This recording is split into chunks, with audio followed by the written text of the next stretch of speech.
ये है हमारा हीरो जो अपने रियल वर्ल्ड में टल्ली हो रहा था, लेकिन ये बात गॉड को अच्छी नहीं लगी, इसलिए उन्होंने हमारे हीरो जो 35 साल का है उसको 12 साल के छोटे लड़के की बॉडी में रिकार्नेट कर दिया, वो भी बिना बताए। तो ये सब देख सुन के लियम जो हमारा हीरो का न्यू नाम है वो समझ गया, उसका बंटाधार हो चुका है, तो उसने अपनी न्यू लाइफ को एक्सेप्ट कर लिया और उसके पास ऑप्शन ही क्या था। तो इस मैजिक वर्ल्ड में लियम एक नोबल है जिसने एक ड्रैगन को एब्जॉर्ब किया है, जिससे वो बहुत ही ज्यादा पावरफुल बन गया है। और लियम के हैरम में 2 आइटम ह्यूमन लड़कियां, बहुत सारी एल्फ और बीस्ट गर्ल हैं। और हाँ, मेन बात, अपने हीरो ने किंगडम की प्रिंसेस को भी इम्प्रेस कर रखा है। तो जिसको भी देखना है लियम ने ये सब कैसे किया और गॉड ने बिना बताए अपने लियम को मैजिक वर्ल्ड में क्यों भेजा, तो वीडियो में बने रहें। हमारा मेन कैरेक्टर एक नल्ले और बेकर नोबल लियम की बॉडी में उठता है और जैसे ही उसे रियलाइज होता है कि वो अब एक बच्चे के शरीर में है तो वो बहुत जोर से चिल्ला देता है। तभी वहां उसका मुंह बोला बाप उसे इतना सीन क्रिएट करने के लिए डांटता है, पर आज उसका मूड थोड़ा अच्छा होता है तो बस उससे फालतू नल्ली हरकत करके पार्टी को और खराब करने से मना कर देता है। लियम अभी भी बिलीव नहीं कर पा रहा था कि ये सब रियल है, तो वो अपने आप से बोलता है कि टेंशन नहीं ले बेटा, सब ठीक हो जाएगा जब मैं अपने सपने से उठ जाऊंगा। पर अगले दिन जब वो उठता है तो वो वही लियम हैमिल्टन की बॉडी में रहता है। अब उसको एक्सेप्ट करना ही पड़ेगा कि यही उसकी न्यू लाइफ है। थोड़ी देर बाद उसकी पर्सनल मेड आती है उसे कपड़े पहनाने के लिए, तो लियम उसे थोड़े सवाल पूछता है और पता चलता है कि वो एक काउंट का 5वां बेटा है और जो पार्टी कल रात थी वो उसकी नई बेबी सिस्टर के जन्म का सेलिब्रेशन था। कुछ देर बाद लियम अपने बड़े भाई ब्रूनो से बैठकर थोड़ी और इंफॉर्मेशन इकट्ठा करने की कोशिश करता है और उसे पता चलता है कि ब्रूनो हैमिल्टन फैमिली का 4था बेटा है, लेकिन उनकी फैमिली नोबेलिटी का स्टेटस लूज करने के बिल्कुल करीब है। लेकिन असल में एक रूल है जो नोबल फैमिली को नोबल बनने से रोकता है। रूल ये कहता है कि हर नोबल फैमिली को हर 3 जनरेशन में कुछ बड़ा अचीव करना पड़ेगा, वरना उनका नोबल स्टेटस चला जाएगा और वो कॉमनर बन जाएंगे। और हैमिल्टन फैमिली अभी अपने तीसरे जनरेशन में है बिना किसी मेजर बड़े अचीवमेंट के, इसलिए उनका बाप और सबसे बड़ा बेटा एल ब्रेविट सोसाइटी के लिए कुछ बड़ा कंट्रीब्यूशन देने के चक्कर में है ताकि अपना स्टेटस बचा सकें। पर ब्रूनो भैया को इस सब बातों से कोई फर्क नहीं पड़ता कि वो नोबल रहे या कॉमनर हो जाए, क्योंकि वो एक चिल बंदा है जो किसी भी चीज की फिक्र नहीं करता। लियम को ये देखकर सरप्राइज होता है, पर हॉनेस्टली उसको भी कोई फर्क नहीं पड़ता क्योंकि वो तो खुद भी कल ही यहाँ आया है। उसको तो खुद समझ नहीं आ रहा कि अपनी लाइफ में आगे क्या करना है। तभी उनके लेसन टीचर आते हैं और अनाउंस करते हैं कि उनकी मैजिक की क्लास शुरू होने वाली है। जैसे ही लियम मैजिक शब्द सुनता है वो तुरंत अपनी कुर्सी से उठ जाता है और एक्साइटमेंट में पूछता है कि सच में वो मैजिक सीखने वाले हैं। ब्रूनो को लियम का एक्साइटमेंट देखकर थोड़ा अजीब तो लगता है, पर वो उसे बताता है कि मैंसन के स्टोर रूम में काफी सारी ग्रिम वॉर मतलब मैजिक बुक रखी हैं, तो अगर उसे देखना है तो वो जाके देख सकता है। लेकिन ब्रूनो उसे वार्न करता है कि इतना एक्साइटेड होने की जरूरत नहीं है क्योंकि ज्यादातर लोग में मैजिक यूज करने की एबिलिटी ही नहीं होती। फिर भी उनका मैजिक टीचर लियम को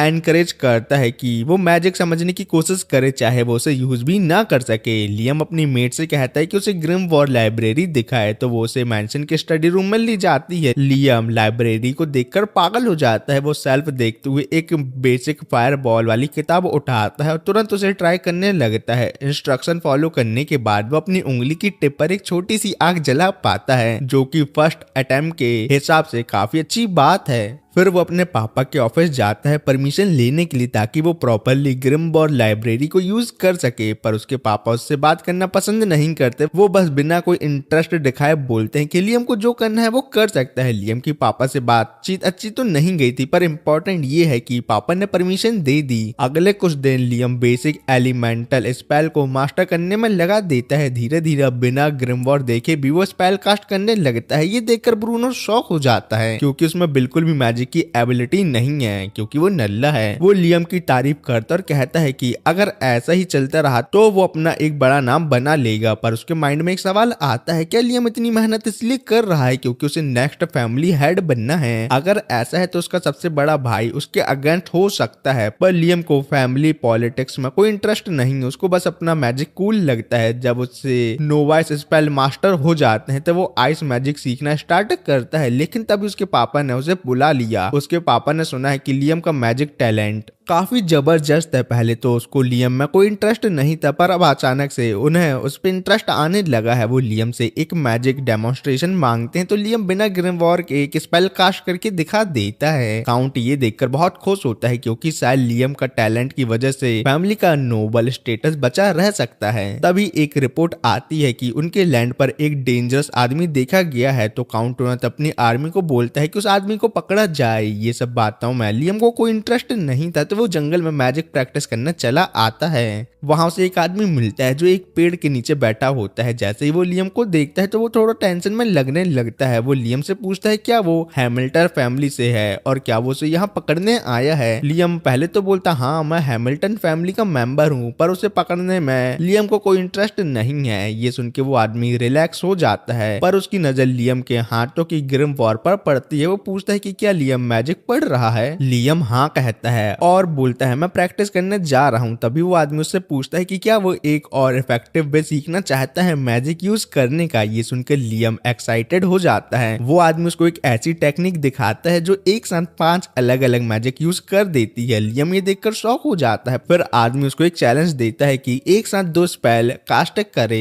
लियम ट्राई करता है और बिना किसी दिक्कत के एक हाथ से फ्लेम कटर और दूसरे हाथ से फायरबॉल कास्ट कर लेता है। ये देखकर वो आदमी अमेज हो जाता है, मतलब हैरान, क्योंकि ये टेक्निक काफी रेयर है। वो लियम को और चैलेंज देता है, इस बार 3 स्पेल एक साथ कास्ट करने का। लियम ये चैलेंज भी एक्सेप्ट करता है और शुरू में वो ये चैलेंज पूरा करने के बहुत करीब होता है, पर उसकी मैजिक पावर खत्म होने लगती है और स्पेल इसी वजह से फेल हो जाती है। ये देख के लियम थोड़ा सैड हो जाता है, पर आदमी समझाता है कि ये सिर्फ प्रैक्टिस और कंट्रोल का मामला है, तो टेंशन नहीं लो। फिर वो आदमी डायग्राम ड्रॉ करके समझाता है ये टेक्निक सिर्फ प्राइम नंबर पर काम करती है। 1 2 3 स्पेल एक साथ कास्ट हो सकती है, पर तुम 4th स्पेल कास्ट नहीं कर सकते। प्राइम नंबर रूल के अकॉर्डिंग लियम तब तक higher multi spell casting activate नहीं कर सकता जब तक उसकी पावर 17 स्पेल एक साथ यूज ना कर सके। अभी लियम सिर्फ 12 स्पेल यूज कर सकता है। लेकिन ये देख के आदमी को पूरा कॉन्फिडेंट है कि अच्छी ट्रेनिंग रूटीन के साथ लियम अपनी मैजिक पावर को काफी ऊपर तक ले जा सकता है। इसमें मदद करने के लिए वो एक स्पेशल रिंग ऑफर करता है। ये रिंग बेसिकली एक बड़े ग्रिमवॉर है जिसमें हर तरह के स्पेल स्टोर हैं, ताकि लियम जब चाहे इन्हें सीख सके। लियम एक्साइटमेंट में रिंग पहन लेता है और 300 स्पेल उसके छोटे से दिमाग में फ्लो करने लगती हैं। वो तुरंत उन्हें ट्राई करना चाहता है तो वो जंगल की तरफ मुड़ता है और विंड डॉट स्पेल एक्टिवेट करता है, जिससे एक तेज हवा चलने लगती है। ये रिजल्ट देखकर लियम काफी खुश होता है और जब वो उस आदमी की तरफ मुड़ता है थैंक्स बोलने के लिए, तब तक वो वहां से गायब हो चुका होता है। तभी लियम की मेड आती है और उसे डांटती है कि अभी के टाइम में जंगल में अकेले घूमना सेफ नहीं है, क्योंकि एक सस्पिशियस आदमी आसपास देखा गया है। पर इस बात को छोड़ के वो लियम के लिए एक ग्रिमवॉर लेकर आई है जो उसके फादर ने भेजने को कहा था। उसे किताब देने के बाद मेड वापस मैंशन में चली जाती है। लियम वापस जंगल की तरफ देखता है और वो आदमी अचानक से उसके पीछे आ जाता है। लियम उससे पूछता है कि वो पहले कहाँ गया था, तो वो बताता है कि वो कहीं गया नहीं था, सिर्फ इनविजिबिलिटी मैजिक यूज करके छुप गया था। वो कह रहा है कि उसे कोई देख ले तो प्रॉब्लम हो सकती है, इसलिए उसने ऐसा किया। तभी वो ग्रिमवॉर देख के एक्साइटेड हो जाता है और लियम को एक नई ट्रिक दिखाने की ऑफर करता है। वो कहता है कि रिंग पहनते वक्त ग्रिमवॉर से एक स्पिरिट समन करो, और जैसे ही लियम फायर स्पिरिट समन करता है वो रिंग के अंदर एब्जॉर्ब हो जाता है। ये देख के वो और स्पिरिट भी समन करके रिंग में स्टोर कर लेता है ताकि जब चाहे वो उनका यूज कर सके। लेकिन जब तक वो स्पिरिट स्टोर कर रहा है वो आदमी वापस से गायब हो जाता है। इस बार वो वापस आने वाला नहीं है, उसने जमीन पे एक मैसेज लिख के छोड़ा है, लियम अपनी मैजिक ट्रेनिंग कंटिन्यू रखना, एक दिन तू एक महान मेज बनेगा, और हाँ अगर कोई पूछे तो बोलना कि मैं तुमसे कभी मिला ही नहीं। लियम उस आदमी के बारे में ज्यादा नहीं जानता था, पर इतना जरूर है कि उसने सिर्फ एक दिन में जितना सीखा है वो इतना अकेले कभी नहीं सीख सकता था। उसने अपने दिल से उस आदमी को अपना मास्टर मान लिया है। 1 महीने बाद लियम अपनी ट्रेनिंग पर कंसिस्टेंट रहता है और अब वो और भी ज्यादा स्किल हो चुका होता है। तभी उसका भाई ब्रूनो आता है और देखता है कि लियम अपने आप से व्हाइट चारकोल बना चुका है। व्हाइट चारकोल नॉर्मल चारकोल से ज्यादा हीट जनरेट करता करता है और स्मोक भी नहीं करता, लेकिन ये बिना किसी स्पेशल फर्नेस के बनाना इम्पॉसिबल माना जाता है। ब्रूनो ये देख के शॉक हो जाता है कि लियम सिर्फ मैजिक का यूज करके ये बना सकता है। उसकी नजर लियम के लिक्रो क्रिस्टल पर पड़ती है जो मैजिक पावर स्टोर करने के लिए होते हैं। ब्रूनो पूछता है कि क्या ये भी उसे खुद बनाया है। लियम कंफर्म करता है कि हाँ, पहले उसे थोड़ी प्रॉब्लम आई थी क्योंकि ये 5 टेक्निक के मैजिक को एक साथ यूज करने की डिमांड करता है, पर अच्छे प्रैक्टिस करने के बाद उसे ये आसानी से करने लगा। ब्रूनो खुश है कि उसका छोटा भाई टैलेंटेड है और अपनी लाइफ सेट कर सकता है। वैसे भी ब्रूनो जल्दी शादी करने वाला है तो वो घर छोड़ के जाने वाला है। ये सुनकर लियम शॉक हो जाता है क्योंकि उसे इस शादी का पहले पता नहीं था। ब्रूनो बताता है कि वो एक लो रैंकिंग नोबल फैमिली में शादी कर रहा है। वो लोग हैमिल्टन फैमिली के कम पावरफुल हैं, लेकिन वहां ब्रूनो को आजादी मिल सकती है, इसलिए वो ये शादी से खुश है। ब्रूनो जाने से पहले लियम को एक जरूरी बात बताता है। उनके फादर एक बेटी चाहते थे जो रॉयल फैमिली में शादी करके हैमिल्टन फैमिली का स्टेटस सिक्योर कर सके, पर जब लियम एक लड़का निकला तो उन्होंने उसे फेलियर समझ लिया। तब उन्होंने दोबारा एक बेटी पैदा करने की कोशिश की, पर तब तक उनका पेशेंस खत्म हो चुका था। इसलिए वो किसी भी तरह से एक बड़ा अचीवमेंट दिखाना चाहते थे और जंगल के अंदर एक पावरफुल मॉन्स्टर को मारने के लिए अपनी फोर्स भेज दी, पर ये प्लान पूरी तरीके से फेल हो गया और 90% आर्मी वहां ही मारी गई। ब्रूनो मानता है कि हैमिल्टन फैमिली अब बर्बाद होने वाली है, इसलिए वो लियम को एडवाइस देता है कि अपनी सर्वाइवल की प्लानिंग खुद करे और इंडिपेंडेंट बनने की सोच रखे। लियम को ब्रूनो की बात सीरियस ले लेता है और वो डिसाइड करता है कि वो अपनी चीजें बेचकर पैसे कमाएगा ताकि फाइनेंशियली इंडिपेंडेंस ले सके। व्हाइट चारकोल काफी वैल्यूएबल है, इसलिए उसे एक अच्छा प्राइस मिलता है, पर उसे कुछ और भी प्रॉफिटेबल ढूंढना पड़ेगा ताकि वो अपनी जिंदगी का फ्यूचर सिक्योर कर सके। एक दिन वो टाउन के एक नूडल शॉप पे जाता है और रामेन ट्राई करता है। उसका टेस्ट उसे बहुत अच्छा लगता है और वो देखता है कि टाउन के और भी लोगों को ये पसंद आ रहा है, पर प्रॉब्लम ये है कि यहाँ के नूडल हमेशा फ्रेश बनाने पड़ते हैं और वो जल्दी खराब हो जाते हैं। तो ये देख के लियम के दिमाग में एक ब्रिलियंट आइडिया आता है। वो इंस्टेंट नूडल बनाता है जो सिर्फ गर्म पानी डालने पर रेडी हो जाए। इसके लिए उसने स्प्रेड का यूज करके नूडल को कुक और हाइड्रेट किया ताकि वो ज्यादा देर तक चल सके और इजीली बना सके। एक्साइटेड होकर वो मर्चेंट गिल्ड जाता है अपना प्रोडक्ट बेचने के लिए, पर उसे मना कर दिया जाता है। मर्चेंट उससे कहता है कि वो तब तक कुछ नहीं बेच सकता जब तक उसके पापा या एल्डेस्ट ब्रदर का रिटर्न में परमिशन ना हो उसके पास। लियम समझ जाता है ये सब उसके बड़े भाई एल्बर्ट का प्लान है। एल्ब्रेट उसकी सक्सेस से जेलस है और उसे हर हालत में फेल होता देखना चाहता है, लेकिन लियम हार मानने वालों से नहीं है। वो डिसाइड करता है अगर उसे हैमिल्टन रीजन में बेचने नहीं दिया जा रहा तो वो कहीं और बेचेगा अपने आइटम। वो अपने आइटम बॉक्स में प्रोडक्ट स्टोर करता है और एक डेयरिंग मूव करता है खुद को समन करना। पहले तो लगता है कि ये टेलीपोर्टेशन होने वाला है, पर एक्चुअली एक परफेक्ट क्लोन क्रिएट हो जाता है। लियम अपना क्लोन को एक दूसरे शहर में भेज देता है ताकि वो वहां अपनी चीजें बेच सके। कुछ दिनों बाद उसका क्लोन एक मैसेज भेजता है कि सेल्स धमाके से हो रही है और अगर सब कुछ ऐसा ही चलता रहा तो लियम जल्दी इंडिपेंडेंट बन जाएगा। लियम जब अपने सामान बेच नहीं रहा होता तो वो अपने क्लोन का यूज करके अपने अटैक स्पेल प्रैक्टिस करने के लिए करता है। अब उसे फाइनली मैजिक स्पेल को कंट्रोल करना सीख लिया है, जिससे वो काफी खुश है। तभी उसे कोई आता हुआ सुनाई देता है तो वो तुरंत अपने क्लोन को हटा देता है और उसे देखकर झटका लगता है क्योंकि सामने एल्ब्रेट खड़ा होता है जो कि उसका बड़ा भाई है। एल्ब्रेट बिना टाइम वेस्ट किए सीधा लियम से पूछता है क्या वो फ्यूचर में बनना क्या चाहता है। ये सुन के लियम समझ जाता है कि एल्ब्रेट बस ये देखना चाहता है कि क्या लियम उसके फैमिली सक्सेशन पोजीशन के लिए खतरा बन सकता है या नहीं। पर जैसे पहले भी बताया गया है कि लियम को फैमिली पॉलिटिक्स में कोई इंटरेस्ट नहीं है, इसलिए वो सिंपली बोलता है कि वो फ्यूचर में इंडिपेंडेंट बनना चाहता है और कुछ नहीं। एल्ब्रेट ये सुनकर रिलैक्स फील करता है क्योंकि अगर लियम इंडिपेंडेंट हो गया तो उससे फैमिली सक्सेसर बनने के लिए कंपटीशन नहीं मिलेगा, इसलिए वो लियम की मदद करना चाहता है और उसको हंटर गिल्ड ज्वाइन करने की बात करता है। उसी दिन लियम हंटर गिल्ड पहुंचता है, पर जैसे ही वो अंदर जाता है सब लोग उसे देखने लगते हैं। उन्हें लगता है कि एक छोटा लड़का हंटर गिल्ड में क्या कर रहा है। लियम रिसेप्शन पर जाता है और गिल्ड मास्टर से मिलता है। गिल्ड मास्टर ने एल्ब्रेट से पहले ही लियम के बारे में सुन रखा होता है, पर फिर भी वो लियम की एबिलिटी टेस्ट करना चाहता है। गिल्ड मास्टर उससे कहता है कि वो एक ऑफेंसिंग स्पेल कास्ट करे बिना किसी इनकांटेशन के, लेकिन लियम ने कभी इनकांटेशन का नाम भी नहीं सुना था, इसलिए उसे समझ नहीं आता कि गिल्ड मास्टर क्या बोल रहा है। गिल्ड मास्टर को लगता है कि लियम सिर्फ थोड़ा पावरफुल होगा, पर जैसे ही लियम अपनी स्पेल कास्ट करता है उसके अटैक से गिल्ड मास्टर को नियर डेथ एक्सपीरियंस हो जाता है। खुद को संभालने के बाद गिल्ड मास्टर लियम को बी रैंक स्टेटस देता है। अब जब लियम ऑफिशियली एक बी रैंक हंटर बन गया है तो वो अपना पहला मिशन कंप्लीट करने निकलता है। जैसे ही वो जाने वाला होता है कि लड़की उसके पास आती है, वो अपना नाम बताती है आसुना एक्वा। आसुना लियम की स्पेल से काफी इंप्रेस हो जाती है, इसलिए वो उससे पूछती है क्या वो उसके साथ टीम अप करना चाहेगा। लियम अकेले काम करने का प्लान बना रहा था पर उसे एक पार्टनर रखने में कोई प्रॉब्लम नहीं दिखती, इसलिए वो हाँ बोल देता है। आसुना ये सुनकर काफी खुशी से उछल पड़ती है और दोनों मिशन के लिए जाने लगते हैं। लेकिन लियम थोड़ा कंफ्यूज हो जाता है क्योंकि दोनों में से किसी ने अभी तक कोई मिशन लिया ही नहीं था गिल्ड से।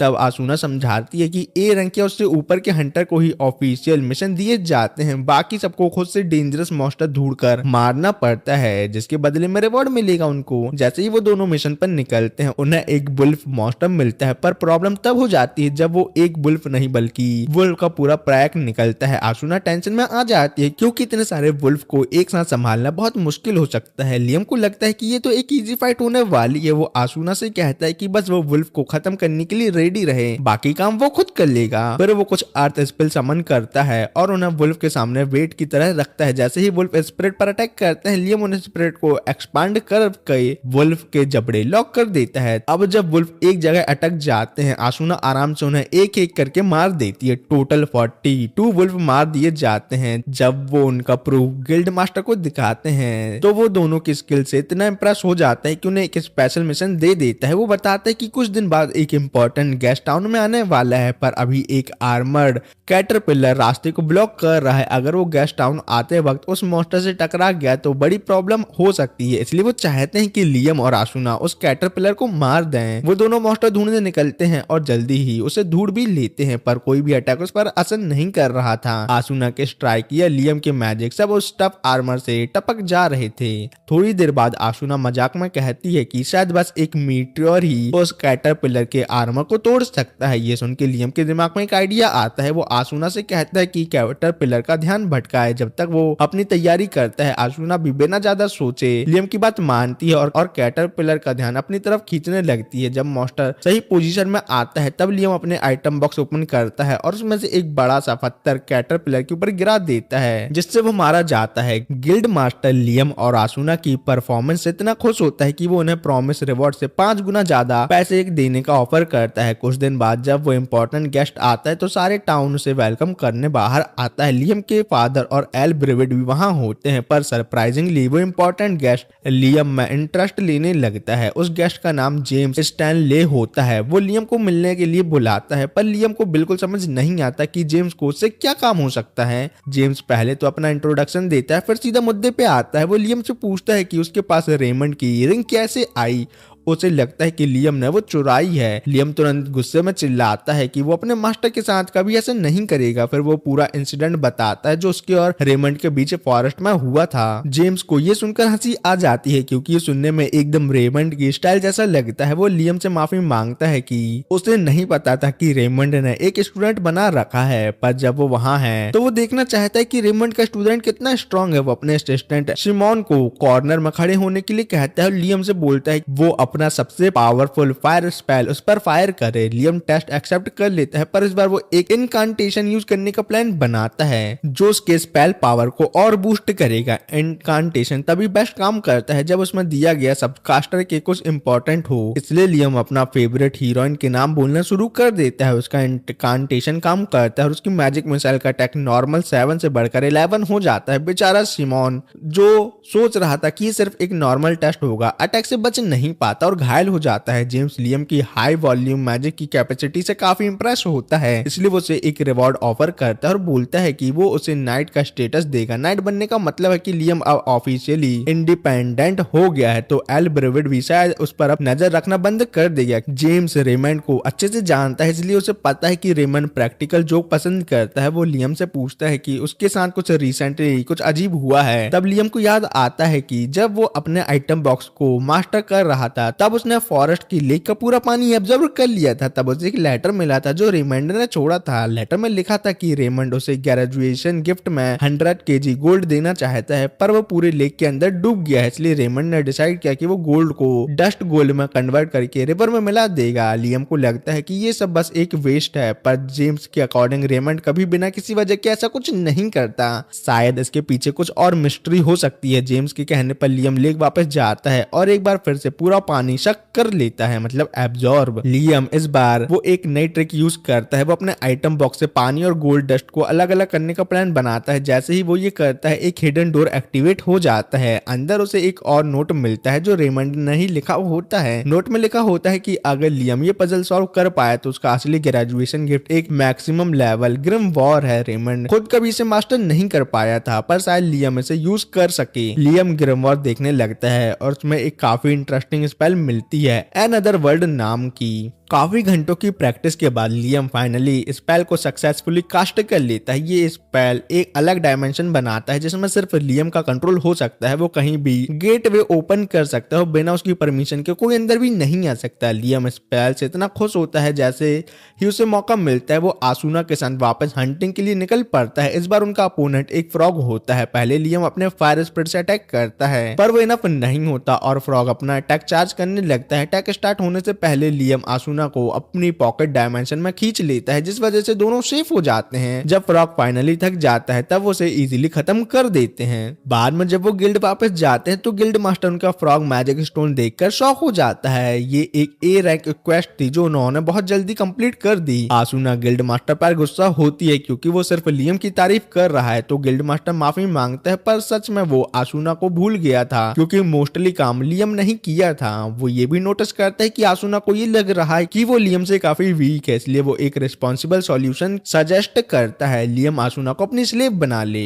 लियम और आसुना दोनों को ये आइडिया वियर्ड लगता है क्योंकि अगर आसुना लियम की स्लेव बन गई तो उसे लियम की हर कमांड ओबे करनी पड़ेगी। फिर गिल्ड मास्टर एक और इम्पोर्टेंट बात बताता है, अगर आसुना लियम की फैमिलियर बन जाए तो वो ऑटोमेटिक लियम की स्ट्रेंथ से स्ट्रांग होती रहेगी। जैसे ही आसुना ये सुनती है वो तुरंत एक्साइटेड हो जाती है और फैमिलियर बनने के लिए मान जाती है। उसे ये भी पता है कि अगर लियम कभी भी कोई थर की रिक्वेस्ट करेगा तो उसे वो रिक्वेस्ट मना करना मुश्किल होगा, पर उसे फर्क नहीं पड़ता क्योंकि उसको पूरा भरोसा है लियम ऐसा कुछ नहीं करेगा। अगर उसने किया तो वो खुशी खुशी उसके लिए भी मान जाएगी। दोनों कॉन्ट्रैक्ट कंप्लीट करते हैं। जैसे ही कॉन्ट्रैक्ट होता है आसुना अचानक गायब हो जाती है। सब शॉक हो जाते हैं पर तभी वो लियम के पीछे अपीयर होती है। वो बताती है कि जैसे ही कॉन्ट्रैक्ट फॉर्म हुआ उसे एक यूनिक स्किल मिल गई, स्पीडस्टर। लियम ये सुनकर काफी एक्साइटेड हो जाता है और वो और भी ज्यादा एक्सपेरिमेंट करने का सोचता है। फैमिलियर कॉन्ट्रैक्ट का मतलब होता है किसी और को हमेशा दूसरों की बात मानना, तो ऐसा अपनी फ्रीडम इजीली कौन देना चाहेगा। तब आसुना एक और परफेक्ट कैंडिडेट सजेस्ट करती है, उसकी दोस्त जॉर्ड। वो दोनों जॉर्ड के पास जाते हैं और पूरी सिचुएशन समझाते हैं। जॉर्ड के पास अभी कुछ करने के लिए नहीं होता तो वो कॉन्ट्रैक्ट एक्सेप्ट कर लेती है। पागल है क्या। कॉन्ट्रैक्ट कंप्लीट होने के बाद सब उसे पूछते हैं कि क्या उसको कोई यूनिक स्किल मिली, पर बिना जवाब दिए जॉर्ज सीधा गिल्ड के बाहर चली जाती है और वहां से 2 सैंडविच लाती है। फिर वो एक सैंडविच ऐसे लड़के को देती है जिसका हाथ टूटा हुआ होता है। जैसे ही वो सैंडविच खाता है उसका हाथ इंस्टेंटली हील हो जाता है। जॉर्ड बताता उसकी यूनिक इसके लोगों को खाने से हील कर सकती है। कुछ दिनों बाद जेम्स लियम से दोबारा मिलता है और उसे बताता है कि प्रिंसेस स्कारलेट उससे मिलने आने वाली है। लियम को समझ नहीं आता कि एक प्रिंसेस उससे मिलने क्यों आएगी। तब जेम्स उसको याद दिलाता है कि उसने एक ए रैंक क्वेस्ट कंप्लीट की है और वो एक साथ 11 स्पेल कास्ट कर सकता है और लोगों को यूनिक स्किल दे सकता है जब उनका मास्टर बनता है। प्रिंसेस स्पेशल तौर पर लियम की स्लेव को देखना चाहती है पर लियम सीधा मना कर देता है। जेम्स को यकीन नहीं होता कि लियम एक प्रिंसेस की रिक्वेस्ट को मना कर सकता है, पर लियम के लिए जॉर्ड और आसुना सिर्फ स्लेव नहीं बल्कि उसकी दोस्त हैं। वो उनको सिर्फ किसी के एंटरटेनमेंट के लिए शोकेस नहीं करेगा। जेम्स ये देखकर समझ जाता है कि लियम अपना डिसीजन से हिलने वाला नहीं है तो वो उसे जाने देता है। जैसे ही लियम निकलता है एक बिग रिवील होता है। जो मेड उनकी मीटिंग में सर्व कर रही थी वो असल में प्रिंसेस स्कारलेट ही थी। जेम्स प्रिंसेस से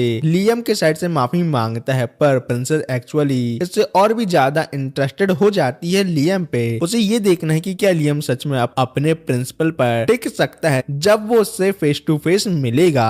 नेक्स्ट डे लियम को प्रिंसेस स्कारलेट से मिलने के लिए बुलाया जाता है और इस बार वो मेड के कपड़ों में नहीं थी। मतलब लियम को ध्यान रखना पड़ेगा कि वो प्रिंसेस से कैसे बात कर रहा है। जैसे ही लियम पैलेस के अंदर जाता है वो प्रिंसेस के सामने घुटनों पर बैठता है, लेकिन स्कारलेट सीधा पॉइंट पर आना चाहती है। वो एक कुर्सी मंगा लेती है ताकि लियम आराम से बैठ के बात कर सके। वो लियम के बारे में काफी कुछ सुन चुकी है, जैसे कि उसने एक आर्मर्ड कैटरपिलर और एक जायंट फ्रॉग को हरा दिया था, लेकिन जो चीज उसको सबसे ज्यादा इम्प्रेस करती है वो ये है कि लियम ने बिना किसी हाई लेवल स्पेल के फ्रॉग को मार गिराया था। ये पहली बार है जब किसी ने बिना पावरफुल मैजिक कैसे किया हो, लेकिन उसका असली इंटरेस्ट लियम के फैमिलियर में है। वो चाहती है कि लियम उनकी एबिलिटी दिखाए। ये सुन के लियम समझ जाता है कि वो अपनी अथॉरिटी का यूज करके उसको फोर्स करना चाहती है ये सब करने के लिए, लेकिन वो प्रिंसेस की बात मानने से मना कर देता है। स्कारलेट उससे पूछते कि क्या वो सच में एक नोबल की डायरेक्ट रिक्वेस्ट को मना कर रहा है, लेकिन चाहे जो भी कॉन्सिक्वेंसेज हो लियम अपने डिसीजन पर बना रहता है। वो अपने दोस्तों को एक सर्कस का जोकर बनने के लिए नहीं बुलाने को तैयार है। वो स्कारलेट की गुस्से भरी रिएक्शन के लिए रेडी होता है,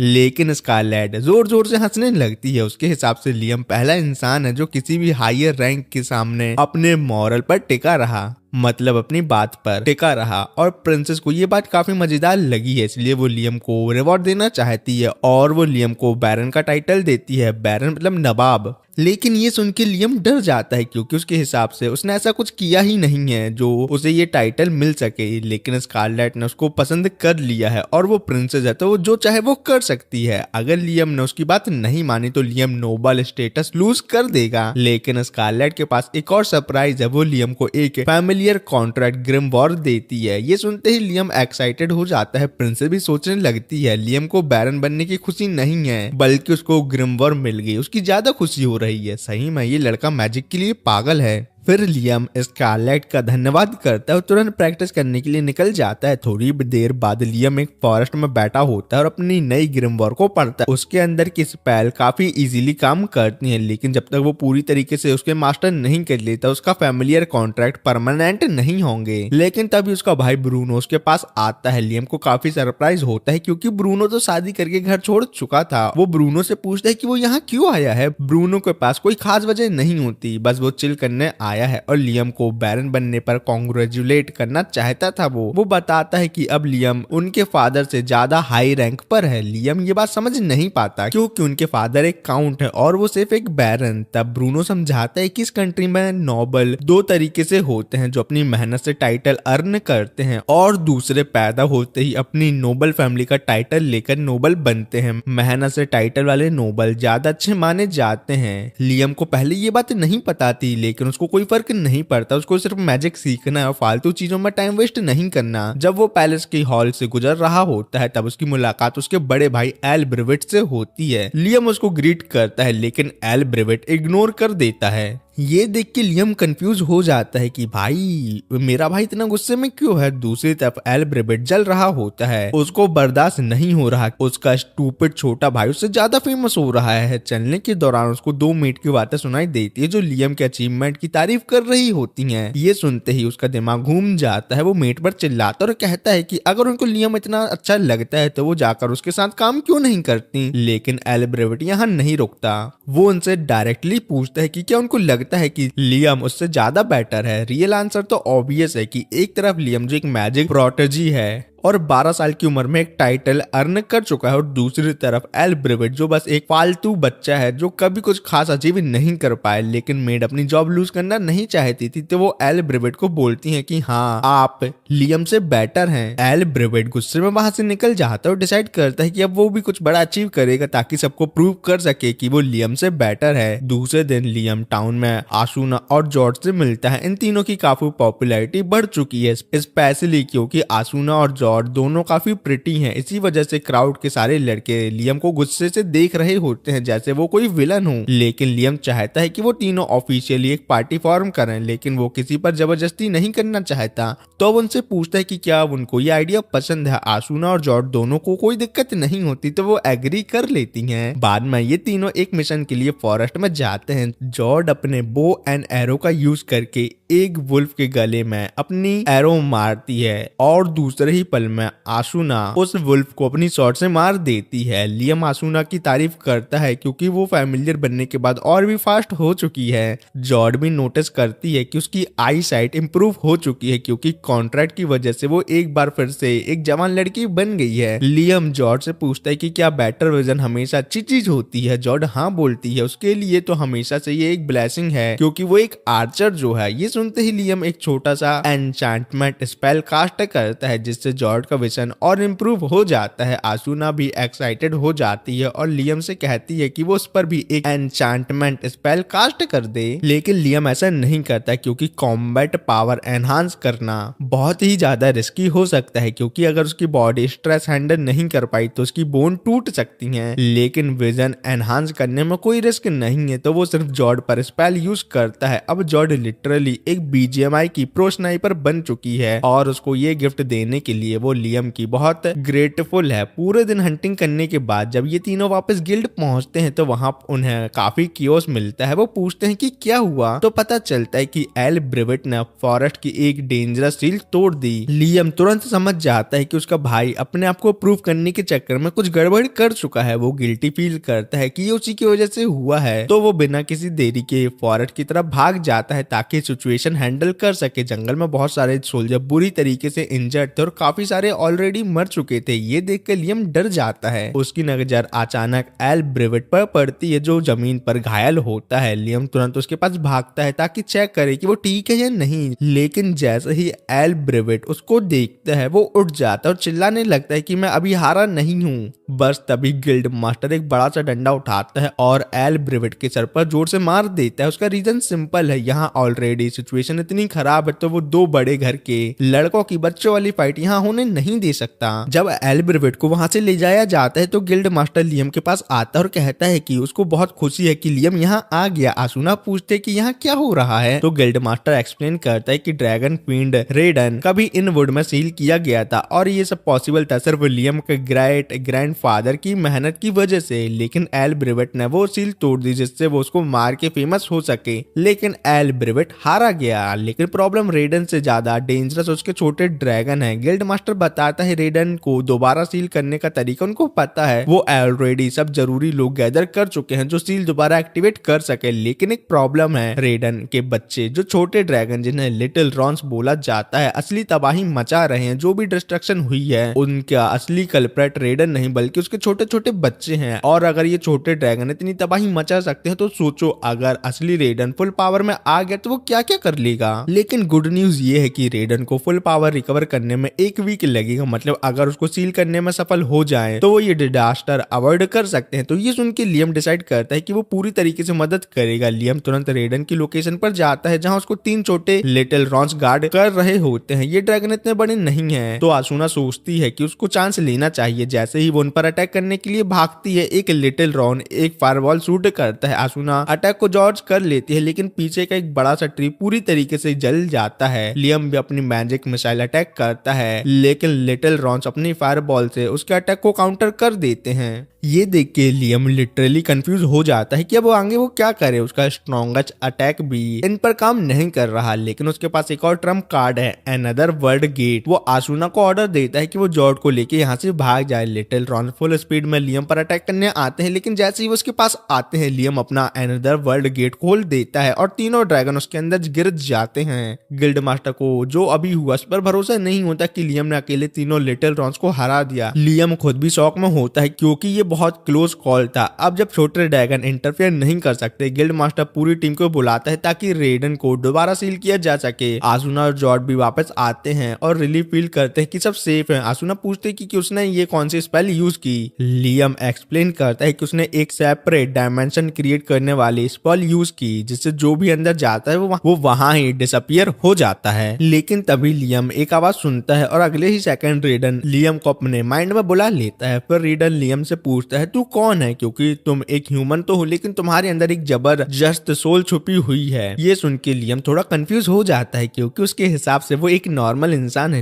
लेकिन रेडन क्लियरली देख सकता है कि लियम की बॉडी और उसकी सोल मैच नहीं कर रही। लियम रियलाइज करता है कि रेडन शायद इस बात की तरफ इशारा कर रहा है कि वो एक रिकार्नेटेड सोल है, तो वो सोचता है कि शायद रेडन उसके रिकार्नेशन का रीजन जानता हो, लेकिन रेडन को इसके बारे में कुछ नहीं पता था। लेकिन रेडन एक चीज कंफर्म करता है कि लियम की लाइफ बहुत ही इंटरेस्टिंग होने वाली है, इसलिए वो एक डील ऑफर करता है कि वो उसे अपना पालतू बना ले। रेडन बोलता है मैं तेरा साथ दूंगा और तेरे को और तेरे दोस्तों को कभी भी हार्म नहीं पहुंचाऊंगा और तुझको नई पावर स्किल भी सिखाने में मदद करूंगा। और लियम को भी रेडन से कोई इविल वाइब नहीं आती, तो वो डील एक्सेप्ट कर लेता है और जैसे ही वो एग्री करता है रेडन की बॉडी डीमैटेरियलाइज हो जाती है और उसकी सोल लियम के अंदर एब्जॉर्ब हो जाती है और लियम के हाथ पर एक ड्रैगन मार्क अपीयर होता है और वो फील करता है कि उसके अंदर एक जबरदस्त पावर आ चुकी है। जैसे ही वो एक मैजिक मिसाइल कास्ट करता है वो देखता है कि अब वो एक साथ 17 स्पेल फायर कर सकता है, लेकिन इस पावर की एक नेगेटिव साइड भी होती है। उसके पास जितने भी लोग होते हैं उनको एक्सट्रीम हेडेक होने लगता है क्योंकि उसका माना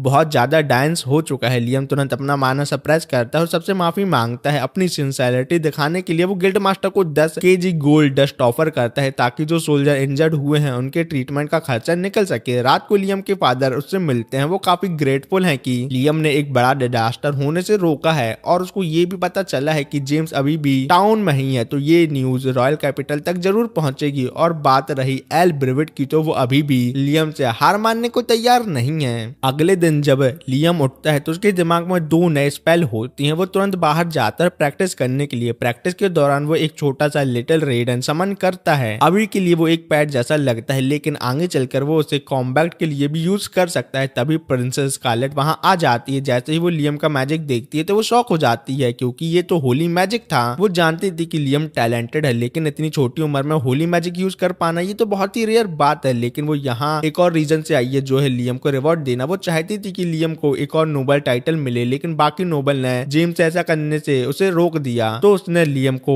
order of the Phoenix 3rd class का अवार्ड दिया है। लेकिन जैसे उसको पता चलता है लियम ने रेडन को एब्जॉर्ब कर लिया है, वो डर जाती है। लेकिन वो ये भी जानती है कि लियम होली मैजिक यूज कर सकता है, इसलिए वो उससे रिक्वेस्ट करती है कि इस बात को सीक्रेट रखे। अगले दिन लियम को एक चेस्ट में 3000 गोल्ड कॉइन मिलते हैं अपना मुंह बंद करने के लिए। जेम्स को शक हो गया था जब उसे पता चला था कि प्रिंसेस ने लियम को पैसे दिए हैं मुंह बंद करने के लिए, इसलिए उसने एक मीटिंग बुला ली और लियम से पूछा कि आखिर क्या हुआ था। तो पहले तो लियम सब कुछ बताने से मना करने की कोशिश करता है, लेकिन जेम्स समझाता है कि अगर प्रिंसेस ने इतने पैसे दिए हैं तो कोई बड़ी बात होगी। थोड़ी इंटरोगेशन करने के बाद लियम फाइनली हार मान जाता है और बता देता है कि वो होली मैजिक यूज कर सकता है। डेमोन्स्ट्रेशन के तौर पर वो एक स्पेल दिखाता है जो सारे नेगेटिव स्टेटस इफेक्ट हटा सकता है, इंक्लूडिंग पेट्रिफिकेशन और पॉइजन। जेम्स ये सुनकर काफी इंप्रेस होता है, लेकिन उसे कोई सरप्राइज नहीं होता क्योंकि होली मैजिक को एक डिवाइन पावर माना जाता है। फिर वो लियम से पूछता है कि क्या उसे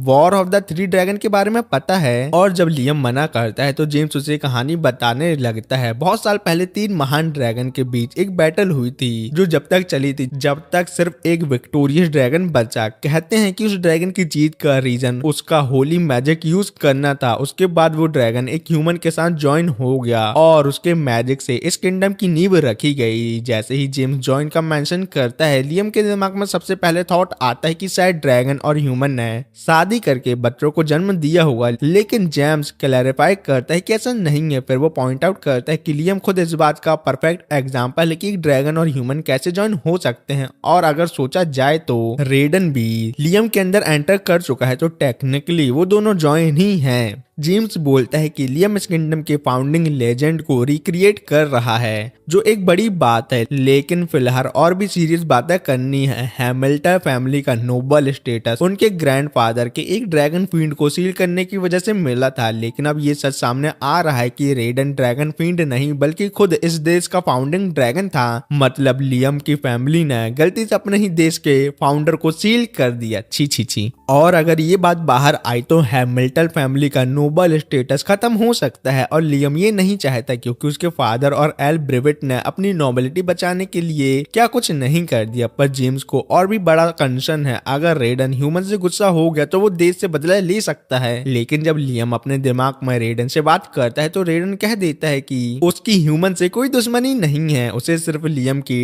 डेवलपमेंट देखना है। जेम्स को ये सुनकर सुकून मिलता है और वो बोलता है कि लियम बेसिकली इस देश का सेवियर बन गया है क्योंकि उसने रेडन का ध्यान अपनी तरफ जो खींच लिया। कुछ देर बाद लियम गिल्ड पहुंचता है, लेकिन अंदर जाने से पहले लड़कियां उसे खींच कर ले जा लेती हैं और उसे समझ में नहीं आता कि यहाँ क्या हो रहा है। तो वो उन दोनों से इस बारे में पूछता है तो लड़कियां बताती है कि गिल्ड पूरा भरा पड़ा है उन लोगों से जो लियम की पार्टी ज्वाइन करना चाहते हैं, क्योंकि सबने सुन लिया है कि लियम ने एक ड्रैगन फील्ड को हराया है। आसुना और जॉर्ज ने सब एप्लीकेंट्स की लिस्ट बना दी है, लेकिन कोई भी एडवेंचर इम्प्रेसिव नहीं लग रहा। लेकिन फाइनल डिसीजन लियम के हाथों पर है। बाद में लियम अपने घर जाता है ताकि लिस्ट पढ़ सके, लेकिन जैसे ही वो अंदर जाता है एक मेड उसे कुछ दिखाने के लिए बुलाती है। ये डिफरेंट नोबल फैमिली की लड़कियों के प्रपोजल है जो लियम से शादी करना चाहती हैं। लियम को पहले से लग रहा था ऐसा कुछ होगा, लेकिन इतने सारे प्रपोजल आएंगे ये उसने भी एक्सपेक्टेड नहीं किया था। तभी उसका भाई भी लेटर लेके आता है, लेकिन थैंकफुली वो खुद लियम से शादी नहीं करना चाहता, बल्कि उसकी न्यू फैमिली की एक रिलेटिव इंटरेस्टेड है जिसमें उसका भाई शादी करके गया है। ब्रूनो लियम से पूछता है कि उसने ऐसा क्या किया जो उसे इतने सारे प्रपोजल आ रहे हैं। इवन अगर उसने ड्रैगन को हरा दिया होता तो भी इतना इंटरेस्ट नॉर्मल नहीं है। अब तक लियम ने सिर्फ जेम्स और प्रिंसेस को होली मैजिक के बारे में बताया है, लेकिन क्योंकि प्रिंसेस ने उसे पैसे दिए हैं बाकी नोबल भी समझ गए हैं कि कुछ बड़ा छुपा हुआ है। लियम को ये सब थोड़ा परेशान करने वाला लगता है, लेकिन वो ये भी मान रहा है कि उसकी पॉपुलैरिटी फुल पीक पर है। उसके बाद लियम फॉरेस्ट में जॉर्ज और आसुना के साथ आता है क्योंकि उसके पास कुछ दिखाने के लिए है। वो अपनी पॉकेट डायमेंशन ओपन करता है और जब आसुना और जॉर्ज उसके घर के अंदर जाते हैं तो उन्हें एक बड़ा सा घर दिखाई देता है। लियम बताता है कि उसने एक कारपेंटर से घर बनवाया और अपने आइटम बॉक्स में डाल दिया। आसुना को टेंशन होती है कि कहीं ये भी रेडन जूनियर की तरह गायब ना हो जाए। लियम बताता है कि उसने अब स्पेल को पूरी तरीके से मास्टर कर लिया है, इसलिए अब कुछ भी यहाँ से गायब नहीं होगा। जॉर्ज और आसुना घर का टूर एंजॉय कर रहे होते हैं, लेकिन जॉर्ज एक प्रॉब्लम बताती है कि यहाँ हमेशा रोशनी रहती है, इसलिए सोने में दिक्कत होगी बाबू। लियम सोचता है कि वो ब्लैक स्पिरिट को समन करके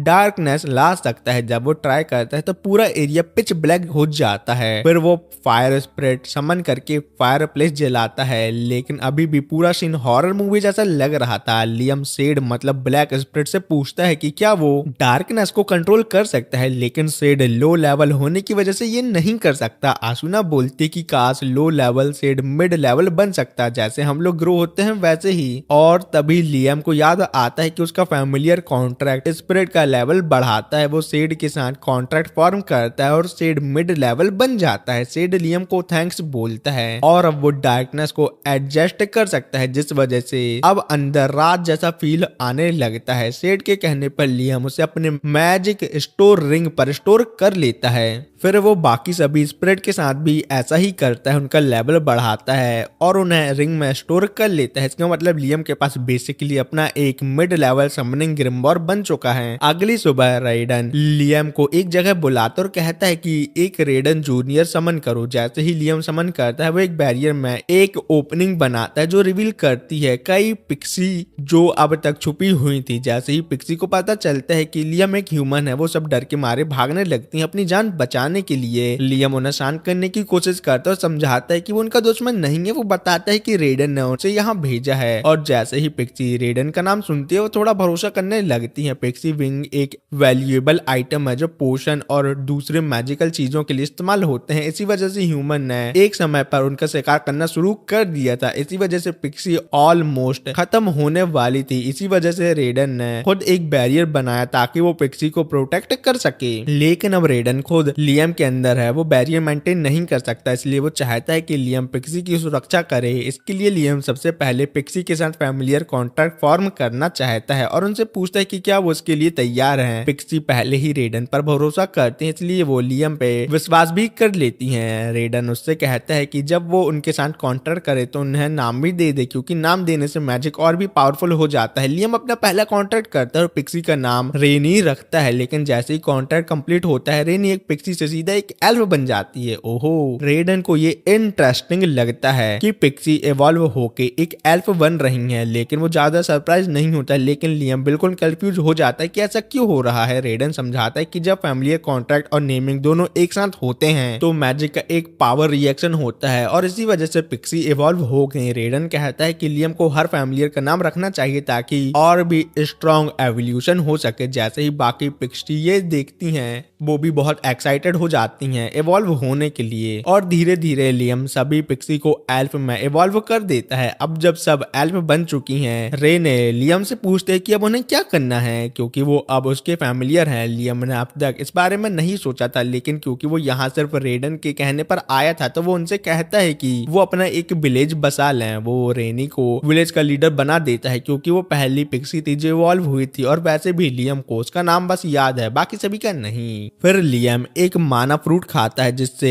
वो और भी पावरफुल हो जाता है। एक दिन बाद जब लियम विलेज का हाल चाल चेक करने आता है तो रेनी उसको मिलती है और वो बैड न्यूज देती है। वो कहती है कि उन्हें विलेज बसाने को कह तो दिया गया था, लेकिन प्रॉब्लम यह है कि उन्हें घर बनाना ही नहीं आता। लियम को ये पहले से ही अंदाजा था, इसलिए वो उन्हें दिखाने के लिए तैयार हो जाता है, लेकिन तभी उन्हें एक एल्फ की चीख सुनाई देती है। पता चलता है कि कुछ बैंडिट जंगल में घुस आए और जैसे ही उन्होंने एक एल्फ देखा वो उसे किडनैप करके बेचने का प्लान बनाने लगे। और लेकिन लियम अपने आंखों के सामने ये होने तो नहीं दे सकता था, इसलिए वो फौरन बैंडिट से लड़ने के लिए तैयार हो जाता है। वो अपना क्लोन समन करता है और दोनों एक साथ अटैक करके बैंडिट्स को हरा देते हैं। पर लियम को रियलाइज होता है कि ये जंगल एल्फ के रहने के लिए बिल्कुल सेफ नहीं है, तो वो सोचता है कि अभी के लिए उन्हें अपने पॉकेट डायमेंशन में ले आए। लेकिन प्रॉब्लम यह है कि वहां की स्पेस छोटी है। जब वो चेक करता है तो देखता है कि स्पेस पहले से काफी बढ़ चुकी है। शायद वो माना हानि जो उसने कल खाया था उस वजह से हुआ होगा, तो ये उसके लिए परफेक्ट है। इसलिए वो सभी एल्फ को अंदर आने को बोलता है ताकि वो उन्हें सेफ जगह ले जा सके। कुछ देर बाद लियम उन्हें अपनी जगह ले आता है और एल्फ को बताता है कि वो यहाँ सेफ है। एल्फ ये देखकर शॉक हो जाते हैं कि लियम ने एक स्पेल से उन्हें एकदम अलग जगह शिफ्ट कर दिया। एल्फ इतने इंप्रेस होते हैं कि वो सब मिलकर लियम से रिक्वेस्ट करते हैं कि वो उनका किंग बन जाए। लियम इन्हें प्रोटेक्ट करना चाहता है, इसलिए वो उनका लीडर बनने के लिए तैयार हो जाता है, लेकिन वो कहता है कि उसे किंग मत बुलाना क्योंकि उसे पॉलिटिक्स में पढ़ना पसंद नहीं है। अगले 4 दिन तक लियम एल्फ के लिए एक अच्छी जगह ढूंढने की कोशिश करता है और इसी वजह से वो रेडन से सीखी हुई नई मैजिक प्रैक्टिस करता है। जब वो फाइनली टेलीपोर्टेशन स्पेल सीख लेता है तो वो सबको एक लाइन में खड़ा होने को बोलता है। फिर वो एक ही बार में सब 100 किलोमीटर दूर एक जगह टेलीपोर्ट कर देता है जिसे सील्ड आइलैंड कहते हैं। ये वही जगह है जैसे रेडन ने सील किया था, लेकिन उसने लियम को इस जगह का यूज करने की परमिशन दे दी। नॉर्मल तरीके से ट्रैवल करते तो यहाँ पहुंचने में 4 दिन लगते, लेकिन लियम की टेलीपोर्टेशन मैजिक से सब एक पल में पहुंच गए। फिर वो सब सबसे पहले तो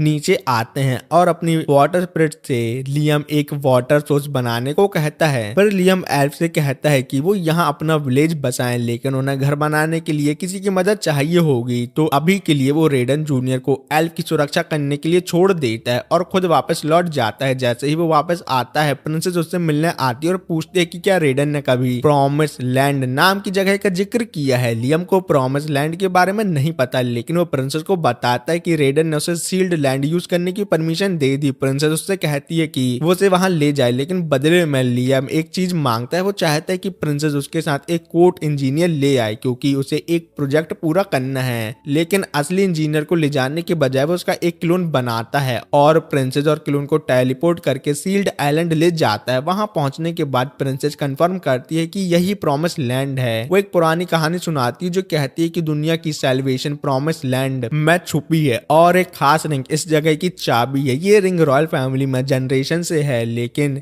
जैसे ही लियम उसे छूता है पूरे आइलैंड का एक बड़ा सा टुकड़ा हवा में उड़ने लगता है। ये देखकर प्रिंसेस लियम के सामने झुक जाती है और उससे रिक्वेस्ट करती है कि वो यहाँ एक नया नेशन बनाए जो ह्यूमन सिविलाइजेशन का फ्यूचर हो सकता है। लियम बिल्कुल भी ये करना नहीं चाहता था, लेकिन जब प्रिंसेस ने अपनी पूरी लॉयल्टी और रिसोर्सेज देने का प्रॉमिस किया तो उसके पास कोई ऑप्शन नहीं बचा और उसे प्रिंसेस की बात माननी ही पड़ती है। गोलेट के इंस्ट्रक्शन में काम हो रहा है और एल बहुत अच्छे से अपना विलेज बना रहे हैं। इसी बीच लियम अपने मैजिक से इस जगह घूम रहे मॉन्स्टर को खत्म करने में बिजी है। जब वो फाइनली एक जाइंट टर्टल को हरा देता है तो उसे अपने पीछे प्रिंसेस स्कारलेट दिखती है और स्कारलेट माफी मांगती है कि वो उसे घूर रही है, पर उसके मास्टर की आउटस्टैंडिंग मैजिक पावर को देख के वो पागल हो गई। लियम अभी भी इस मास्टर सर्वेंट वाले रिलेशनशिप से कंफर्टेबल नहीं है जो स्कारलेट चाहती है, तो वो स्कारलेट से बोलता है तुम्हें मुझे सर्व करने की जरूरत नहीं है क्योंकि तुम एक किंगडम की सेकंड प्रिंसेस हो जो लियम से रैंक में काफी ऊपर है। पर स्कारलेट ये सब अपनी मर्जी से कर रही है। उसकी फैमिली की रगों में ड्रैगन ब्लड फ्लो करता है जिस वजह से उसके घर की औरतों की शादी दूसरे नेशन के लोगों से कराई जाती है अच्छा रिलेशन बिल्ड कराने के लिए, इसलिए वो प्रिंसेस बन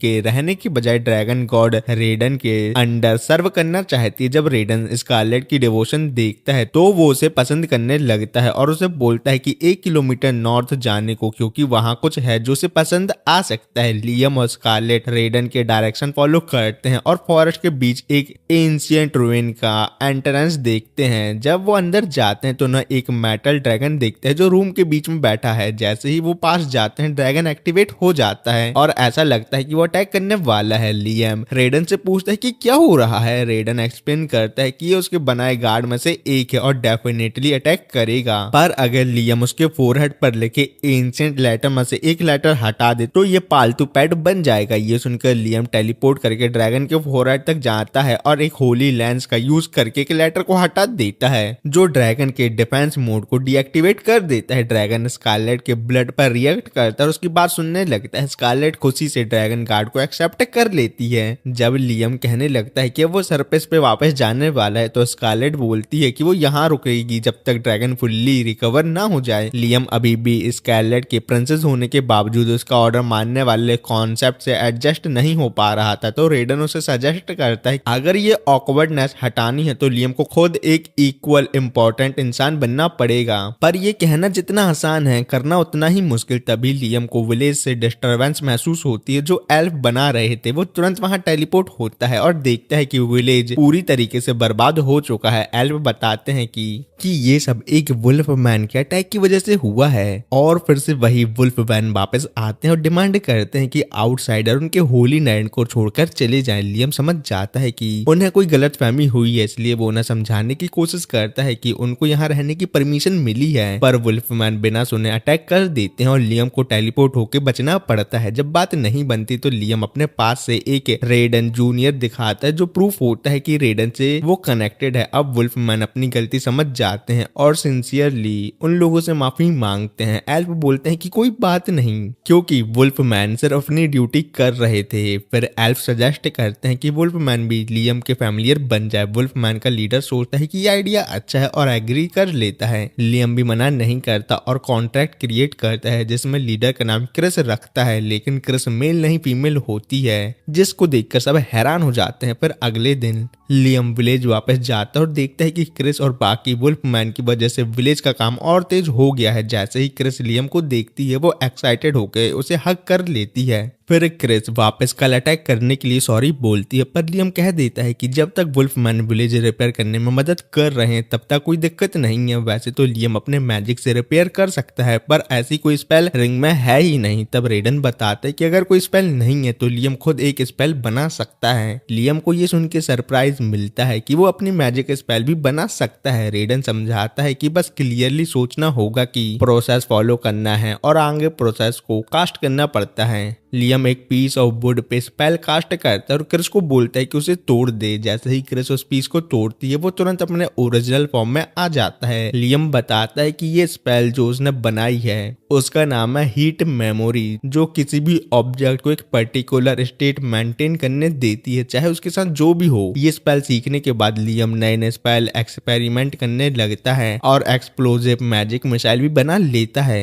तभी एक इमरजेंसी कॉल आता है कि कुछ ह्यूमन इस आइलैंड पर इन्वेड कर रहे हैं और पिक्सी का शिकार कर रहे हैं। लियम तुरंत इन्वेस्टिगेशन करने निकलता है और देखता है कि कुछ लोग पिक्सी को कैप्चर करने की कोशिश कर रहे हैं। वो इन्हें वार्न करता है कि ये उसका नेशन है तो वो यहाँ से वापस चले जाएं, पर वो लोग लियम की बात इग्नोर कर देते हैं तो लियम वार्निंग शूट देता है। जब भी वो नहीं सुनते तो लियम को सबको हराना पड़ता है। बाद में जब वो विलेज वापस आता है तो रीनी उसका धन्यवाद करती है पिक्सी को बचाने के लिए। पिक्सी फॉरेस्ट में रहते थे पर सोल्जर के अटैक के बाद यहाँ आ गए। लियम उनको वेलकम करता है मिलकर कॉन्ट्रैक्ट फॉर्म करने का ऑफर देता है, पर पिक्सी काफी ज्यादा होते हैं इसलिए लियम को उनका नाम रखने में काफी वक्त लग जाता है। अगले दिन लियम मीटिंग बुलाता है और एक हेलमेट दिखाता है जो उसे मिला था। स्कारलेट बताती है कि उस पर जो क्रस्ट है वो पा किंगडम का है जो प्रॉमिस लैंड के बॉर्डर पे ही है। ये कंफर्म करता है कि कल अटैक करने वाले लोग पा किंगडम के स्काउट थे, मतलब फ्यूचर में जूनील और क्वेस्ट किंगडम के स्काउट भी आने वाले हैं। स्कारलेट सजेस्ट करती है कि अगर लियम परमानेंटली अपने लैंड को सेफ रखना चाहता है तो उसे एक प्रॉपर नेशन फॉर्म करना होगा। लियम एग्री करता है। स्कारलेट बताती है कि नेशन के लिए लैंड, लोग और पावर चाहिए। लैंड ऑलरेडी है, लोग नेचुरली आ जाएंगे, बस एक स्ट्रॉन्ग डिफेंस फोर्स की जरूरत है उनको। क्रिस सिक्योरिटी हैंडल करने का ऑफर देती है और लियम एग्री कर जाता है, बस बोलता है कि किसी को जान से नहीं मारना। अगले दिन एक नोबल आता है जो जिल किंगडम का है और बताता है कि उनका किंग लियम के साथ अलायंस चाहता है, ना कि कोई वॉर। इसलिए वो स्कारलेट का लियम के लिए शादी का प्रपोजल लाया है। लियम थोड़ा सस्पिशियस होता है पर स्कारलेट बोलती है कि ये एक अच्छी अपॉर्चुनिटी है टाइम गेन करने की, और यहाँ ही लियम ने माइंड टू माइंड बात करने की स्पेल भी बना ली थी। लियम शादी के लिए मान जाता है पर शादी 1 साल के लिए पोस्टपोन करने को कहता है ताकि उसका नेशन प्रॉपरली डेवलप हो सके। नोबल मान जाते हैं और ये मैसेज किंग को देने चले जाते हैं। इसके बाद लियम स्कारलेट के मैंशन जाने का प्लान बनाता है और वहां पहुंचता है। वहां उसे एक रेडन के एंशिएंट स्टैचू मिलता है जो स्कारलेट की फैमिली से बिलोंग करता है। रेडन इसे देख के सरप्राइज होता है और एक स्पेल कास्ट करवाता है जिससे स्कारलेट की बॉडी पर एक पावरफुल आर्मर आ जाता है। ये आर्मर उसकी एबिलिटी को एनहांस करता है और रेडन की होली स्पेल यूज करने देता है। स्कारलेट एक्साइटेड होती है पर एक स्पेल कास्ट करके वो अपना पूरा माना खत्म कर लेती है। रेडन एक्सप्लेन करता है ये आर्मर पहनने वाले की एबिलिटी को बढ़ाता है और अब स्कारलेट पावरफुल स्पेल भी यूज कर सकती है। बस अभी जो स्कारलेट ने आर्मर पहना था वो गोल्डन आर्मर था, रेडन के बनाए सभी आर्मर सेट में से सबसे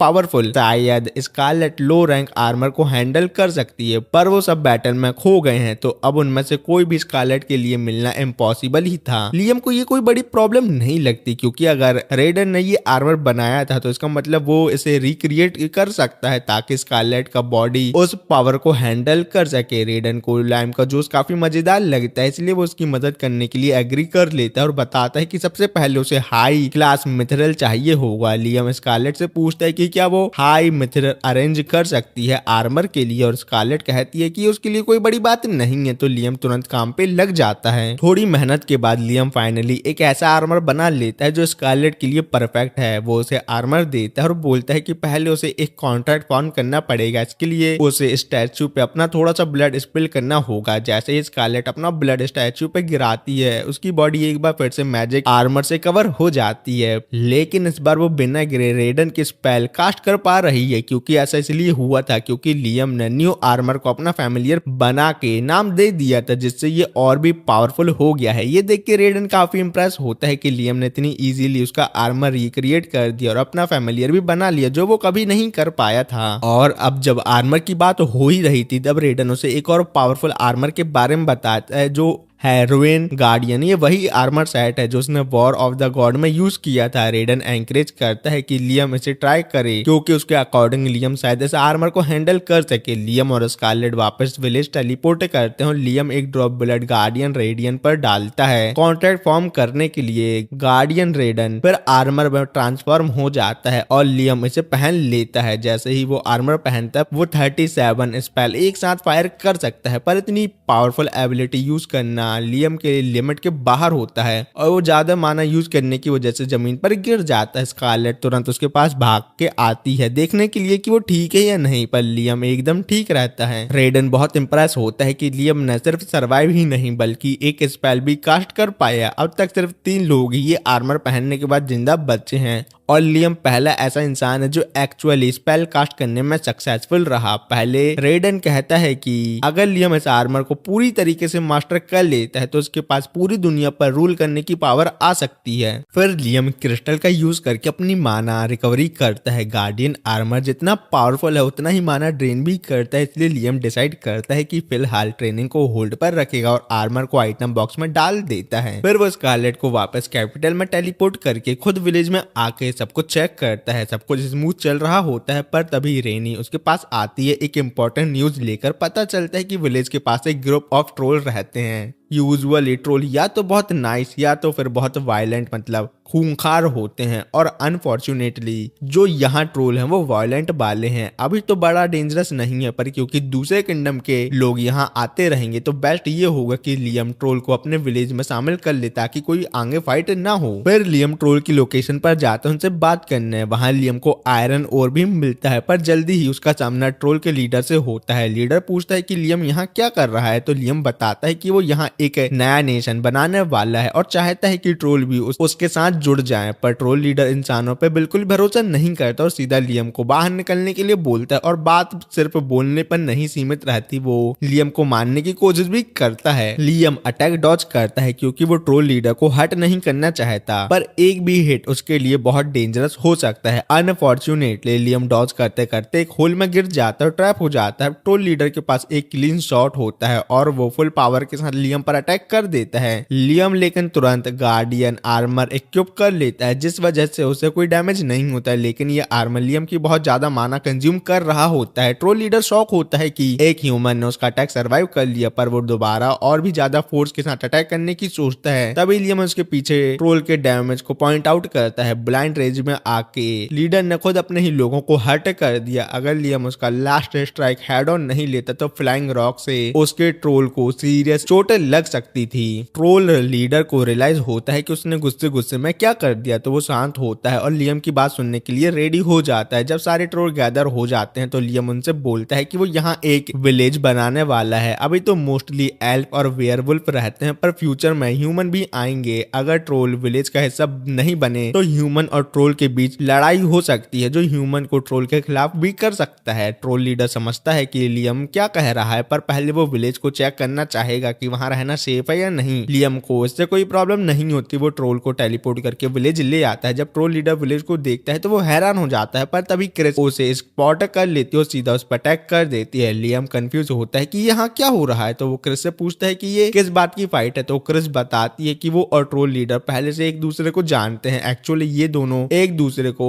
बहुत बड़ी परेशानी मानते हैं। क्रिस कहती है कि अब तक उसने ट्रोल लीडर को 307 बार हरा चुका है और ट्रोल लीडर ने उसे 370 बार हराया है, पर क्रिस लास्ट अटैक से डिसअपॉइंट है क्योंकि ट्रोल ने प्रॉपर्ली फाइट नहीं की। वो ट्रोल से पूछती है क्या तू वीक हो गया है, तभी लियम उसे बताता है कि क्रिस अब एक वेयरवुल्फ में इवॉल्व हो चुकी है। ट्रोल कमजोर नहीं बल्कि क्रिस ज्यादा पावरफुल हो गई है। ट्रोल को ये बात पसंद नहीं आती, पर क्रिस उसे सजेस्ट करती है कि अगर वो और भी पावरफुल होना चाहता है तो उसे भी लियम के साथ कॉन्ट्रैक्ट फॉर्म कर लेना चाहिए। ट्रोल इस बात के लिए मान जाता है, तो लियम उसके साथ कॉन्ट्रैक्ट फॉर्म करता है और उसका नाम गाय रखता है। कॉन्ट्रैक्ट के बाद गाय ट्रोल से इवॉल्व होकर गीगस बन जाता है। वो साइज में थोड़ा छोटा हो जाता है, पर उसकी पावर और भी ज्यादा बढ़ जाती है। अब जब गाय पावरफुल हो गया है तो क्रिस तुरंत एक रीमैच मांगती है। इस बार गाय क्रिस के अटैक को ब्लॉक कर पाता है और काउंटर अटैक भी कर देता है। बाकी ट्रोल ये फाइट देख के शॉक हो जाते हैं। लियम सभी ट्रोल को ऑफर करता है कि अगर वो चाहते हैं तो वो उनको भी नाम दे सकता है। ट्रोल इस ऑफर को एक्सेप्ट कर लेते हैं और लियम 50 और ट्रोल का नाम सोचने लगता है। अब जब ट्रोल ऑफिशियली लियम के साथ है तो लियम उनसे एक फेवर मांगता है। वो उन्हें कैनियन में भेजता है ताकि बड़े बड़े रॉक कलेक्ट करे। गाय और ट्रोल मेहनत से काम करते हैं और क्रिस उनकी हेल्प करने की कोशिश करती है, पर गाय जितनी स्ट्रांग ना होने की वजह से वो एक पत्थर उठाते उठाते गिर जाती है। गाय पत्थर उठा के उससे पूछता है कि क्या वो ठीक है। क्रिस फिजिकली ठीक होती है, पर उसका प्राइड हर्ट होता है, इसलिए वो एम्बेरसमेंट में भाग जाती है। जब सारे रॉक कलेक्ट हो जाते हैं तो लियम गाय और ट्रोल को थैंक यू बोलता है, पर गाय कंफ्यूज होता है कि लियम इन सब रॉक का करेगा क्या। लियम बताता है कि उसने ट्रोल के एरिया में ओर्स देखे थे, इसलिए वो रॉक मेल्ट करके मेटल एक्सट्रैक्ट करने का प्लान बना रहा है। वो सैलामेंडर और अर्थ स्पिरिट समन करता है और एक फर्नेस बना के रॉक को मेल्ट करके और उसे प्रोसेस करके आयरन, कॉपर और थोड़ा गोल्ड और एक छोटी सी मिथरल की क्वांटिटी में कन्वर्ट कर देता है। लेकिन लियम डिसअपॉइंट होता है क्योंकि वो और ज्यादा मिथरल एक्सपेक्ट कर रहा। मिथरल आर्मर का मेन इंग्रेडिएंट है, इसलिए उसके बिना पावरफुल आर्मर बनाना मुश्किल होगा। लेकिन लियम रेडन से पूछता है कि क्या मिथरल इतना नेसेसरी है आर्मर बनाने के लिए। रेडन लियम को बताता है कि मिथरल आर्मर के लिए बहुत जरूरी है क्योंकि और कोई मेटल उस स्ट्रेस को हैंडल नहीं कर पाएगा जो आर्मर को झेलना पड़ेगा। पर लियम के पास अभी उतना मिथरल नहीं है, लेकिन उसके पास आयरन की कमी नहीं है, तो वो डिसाइड करता है कि वो आयरन का यूज करके आर्मर बनाने की कोशिश करेगा और देखेगा कि रिजल्ट कैसा आता है। वो आर्मर को मेल्ट करता है और अपने अर्थ स्पिरिट से आर्मर के लिए मोल्ड बनवाता है। फिर वो मोल्ड में आयरन डालता है। जब आर्मर बन जाता है तो वो रेडन की माना इन्फ्यूज करता है और आर्मर को एक नाम भी देता है। वो इस बैटल आर्मर का नाम अपोलो रखता है जो सन के नाम पे बेस है। जब अपोलो आर्मर मोल्ड से बाहर आता है तो इसका डिजाइन भी सूरज जैसा होता है। लियम को लगता है कि अगर आर्मर का नाम और उसकी फॉर्म मैच करें तो उसका इफेक्ट और पावरफुल होगा, और ऐसे ही होता है। अपोलो आर्मर सक्सेसफुली बन जाता है, पर रात होते होते लियम पे एक नई प्रॉब्लम आ जाती है। उसको हर आर्मर के सेट के लिए एक यूनिक नाम सोचना पड़ेगा और अब उसके दिमाग में नए नाम की कमी होने लगती है। पूरी रात दिमाग लगाने के बाद वो 15 आर्मर सेट बना पाता है और डिसाइड करता है कि उन्हें एल्फ, वेयरवुल्फ और ट्रोल के बीच बराबर बांट देगा। अगले दिन सब लोग नए आर्मर को टेस्ट करने के लिए गैदर होते हैं। गाय और क्रिस मॉक बैटल एंजॉय कर रहे होते हैं क्योंकि अब वो पहले से भी ज्यादा स्ट्रांग हो गए हैं। तभी एक ग्रुप ऑफ बैंडिट्स फॉरेस्ट में घुस आता है। जैसे ही उनकी नजर एल्फ पे पड़ती है वो डिसाइड करते हैं कि उन्हें किडनैप करके बेच देना चाहिए। पर इन बैंडिट्स की अकल थोड़ी कमजोर होती है क्योंकि उन्हें ये नहीं दिख रहा होता कि इतने सारे एल्फ के बगल में ट्रोल और वेयरवुल्फ भी खड़े हैं। बैंडिट्स का लीडर डिक्लेयर करता है कि वो एल्फ को ले जाएगा और अगर सब कोऑपरेट करें तो उन्हें कोई नुकसान नहीं होगा। लियम सोचता है कि उसे कुछ करना चाहिए, पर तभी रीनी उसे रोक लेती और कहती है कि एल्फ को खुद अपनी ताकत दिखाने दो। वो सबसे कमजोर एल्फ मीना को बुलाती है और कहती है कि बैंडिट्स को हराना उसका काम है। मीना जो एक मक्खी भी नहीं मार सकती थी, वो अपने नए आर्मर की वजह से एक सेकंड में सारे बैंडिट्स को नॉकआउट कर देती है। लियम हैरान होता है कि आर्मर ने मीना की स्ट्रेंथ कितनी बढ़ा दी और उसे लगता है कि अगर वो सभी एल्फ के लिए ऐसे आर्मर बना देते वो अपनी खुद रक्षा कर सकते हैं, पर इसका मतलब उसे और भी ज्यादा नेम सोचने पड़ेंगे जो उसके लिए एक नई टेंशन बन जाती है। लियम सोच ही रहा होता है कि तभी बैंडिट्स का लीडर चुपके से उसके पीछे आ जाता है और उसे हॉस्टेज बनाने की कोशिश करता है। वो सबको धमकी देता है कि अगर उन्होंने उसकी बात नहीं मानी तो लियम को मार देगा, पर कोई भी रिएक्ट नहीं करता क्योंकि सबको पता है कि वो लियम को हर्ट नहीं कर सकता। और एक सेकंड बाद लियम उसके चिन पर एक पावर मिसाइल मार देता है जो उसको सीधा कोमा में भेज देती है। बाकी बैंडिट्स फाइनली समझ जाते हैं कि वो लियम के सामने कुछ नहीं है तो वो सब जान बचा के भाग जाते हैं। उस रात लियम अपने पॉकेट डायमेंशन में जाता है क्योंकि उसके पास एक काम है। वो वाटर स्पिरिट को समन करता है और उनसे रिक्वेस्ट करता है कि जो सी वाटर उन्होंने कलेक्ट किया है वो उनसे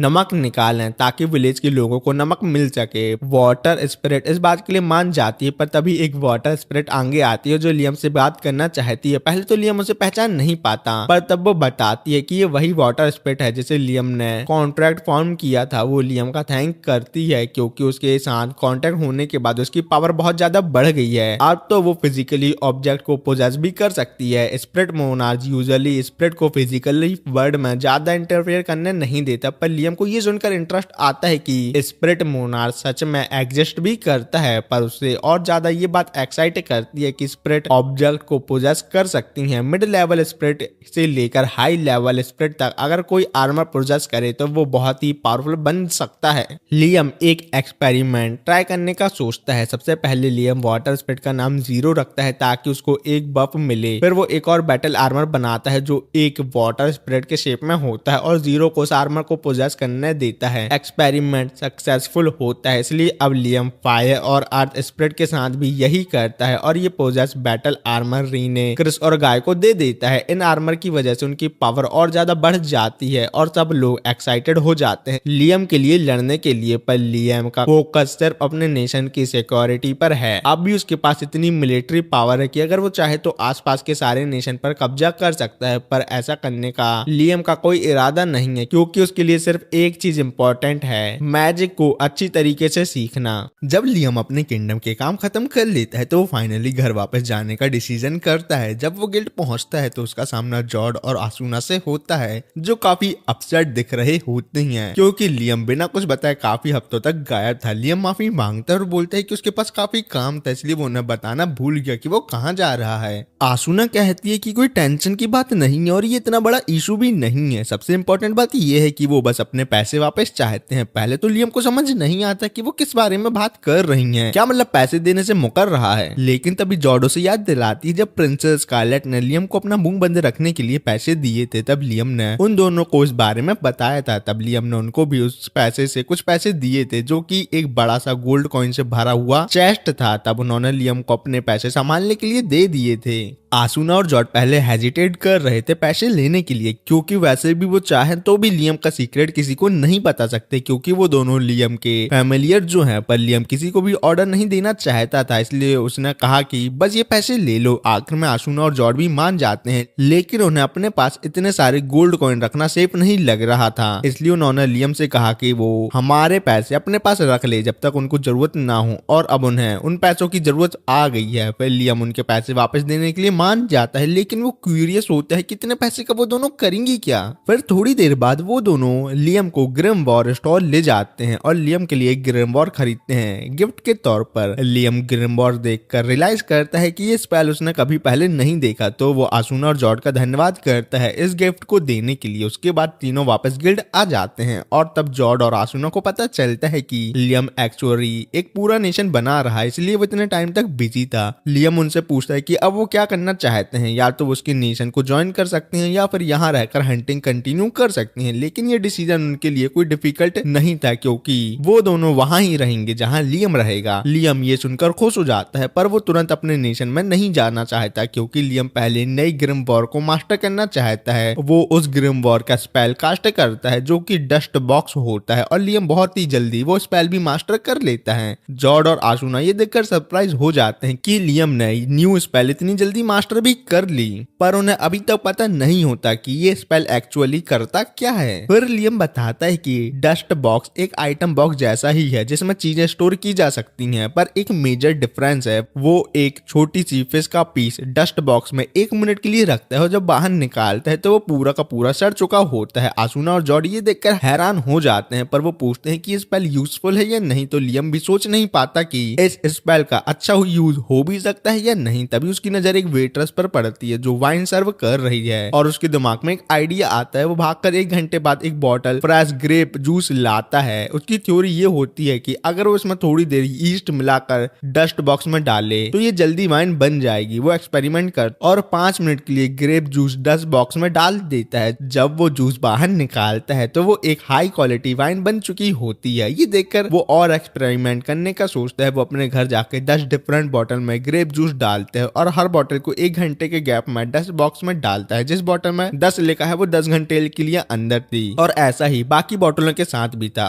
और फिर जब जॉर्ड उस वाइन को टेस्ट करती है और बताती है कि जो 1 घंटे वाली बॉटल है वो 1 साल पुरानी वाइन जैसा टेस्ट करती है, और जो 10 साल वाली है वो 10 साल पुरानी वाइन जैसा है। लियम मन ही मन बोलता है, अरे हमें तो ये पहले से ही पता था, थैंक यू आपने हमें ये बता दिया फिर से। फिर लियम डिसाइड कर लेता है कि वो वाइन भी सेल करेगा, लेकिन आसुना थोड़ी जेलस फील करती है कि सिर्फ जॉर्ड बस वाइन क्यों टेस्ट कर रही है, पर जॉर्ड टेक्निकली 40 की है, जबकि लियम और आसुना अभी ऑफिशियली छोटी उम्र के हैं, तो वो वाइन नहीं पी सकते। इसके बाद लियम आसुना और जॉर्ड को अपने नेशन ले जाता है और सभी से इंट्रोड्यूस करवाता है। सब उनको तुरंत एक्सेप्ट कर लेते हैं और विलेजर एक पार्टी ऑर्गेनाइज करते हैं। उनके वेलकम के लिए अलग अलग स्पीसीज अपने फेवरेट डिश बनाते हैं। क्रिस ग्रिल मीट डिश, गाय रोस्टेड मीट, और रीने मशरूम सूप बनाती है। आसुना अपना एक्साइटमेंट कंट्रोल नहीं कर पाती और तुरंत खाना शुरू कर देती है। धीरे धीरे सब लोग पार्टी एंजॉय करने लगते हैं। अगली सुबह लियम सबको जंगल में ले जाता है ताकि नए फ्रूट कलेक्ट करें और वो नए फ्लेवर की वाइन बना सके। वहां उन्हें ट्री पर स्टार फ्रूट दिखते हैं, तो गाय और क्रिस एक दूसरे से कम्पीट करने लगते हैं कि कौन ज्यादा फ्रूट कलेक्ट करेगा। लेकिन तभी रीने उन दोनों को डांट देती है कि अगर सब फ्रूट एक साथ तोड़ दिए गए तो अगले साल के लिए कुछ भी नहीं बचेगा। तभी अचानक लियम को जंगल के दूसरे साइड से एक चीख सुनाई देती है। जब वो दौड़कर जाता है तो देखता है कि एक आदमी एक ट्रोल को काट रहा है। लियम अपनी पावर मिसाइल यूज करके उस आदमी को ट्रोल से अलग करता है, लेकिन उससे पहले कि उसका पीछा कर पाता आदमी भाग जाता है। गाय जाके उस ट्रोल की कंडीशन चेक करता है, पर अचानक से वो ट्रोल अजीब तरीके से बिहेव करने लगता है। वो पागल हो जाता और गाय का चेहरा काटने की कोशिश करने लगता है, तो गाय समझ नहीं पाता कि ट्रोल को क्या हो गया है, पर लियम को लगता है कि शायद ये कोई स्टेटस इफेक्ट हो सकता है, और अगर वाकई ऐसा है तो लियम का ऑल क्लियर स्पेल प्रॉब्लम को फिक्स कर सकता है। लियम स्पेल कास्ट करता है जो सारे स्टेटस इफेक्ट हटा देता है और थैंकफुली गोन नॉर्मल हो जाता है, तुरंत सो जाता है। पर लियम को अभी भी समझ नहीं आता कि ये प्रॉब्लम शुरू कैसे हुई। जॉर्ड पहले भी ऐसी कंडीशन देख चुकी है तो वो लियम को बताती है कि उसे लगता है कि गून को एक वैम्पायर ने इन्फेक्ट किया था। वैम्पायर लोगों को काट कर उन्हें अपना गुलाम बना सकते हैं और जो भी एक बार वैम्पायर बन जाए उसका बचना ऑलमोस्ट इम्पॉसिबल होता है। लेकिन लियम ने गून को तुरंत ठीक कर दिया जो एक चमत्कार से कम नहीं है। लेकिन एक और दिक्कत है, वैम्पायर जनरली धूप में जलकर मिट्टी बन जाते हैं, पर जो आदमी गून को काट रहा था वो दिन के टाइम भी परफेक्टली फाइन था। इसका मतलब है कि